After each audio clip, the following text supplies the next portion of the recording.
Bonjour à tous, l'objectif de cette vidéo est de vous montrer comment rapidement corriger une erreur qui m'est arrivée cette semaine.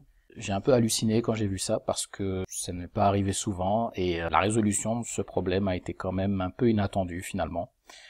Donc voilà, pour décrire le problème, vous avez publié une application web sur votre serveur IIS en entreprise ou chez vous, sur votre machine de dev, peu importe. Et lorsque vous lancez, localhost ou peu importe l'adresse que vous utilisez, vous avez cette erreur qui vous dit « Access is denied ». Quand je vois cette erreur, mon réflexe c'est plutôt d'aller voir dans mon code, de vérifier si j'ai bien mis tous les authorize là où ils doivent être, que je n'en ai pas mis là où ils ne doivent pas être, que j'ai mis les allow anonymous par exemple dans mon code, etc. Mais en fait, avant de vous plonger dans le code, il y a peut-être quelque chose à vérifier très rapidement qui peut vous sauver beaucoup de temps.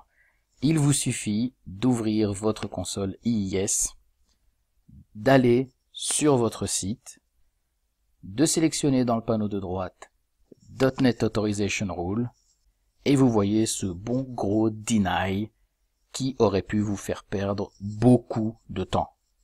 Deny Anonymous User tout simplement veut dire que les utilisateurs anonymes, c'est-à-dire ceux qui ne sont pas authentifiés, c'est-à-dire tout le monde, ne peuvent pas voir votre site.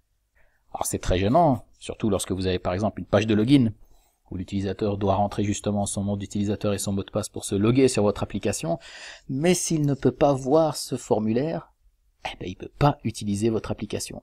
Ça va de soi. Et donc alors, pour vous débarrasser de ça, c'est assez simple. Vous sélectionnez la rule, vous cliquez sur Remove, et vous confirmez. Et quand vous revenez dans votre site, un simple refresh, et voilà, ça marche. Bonne continuation les gars.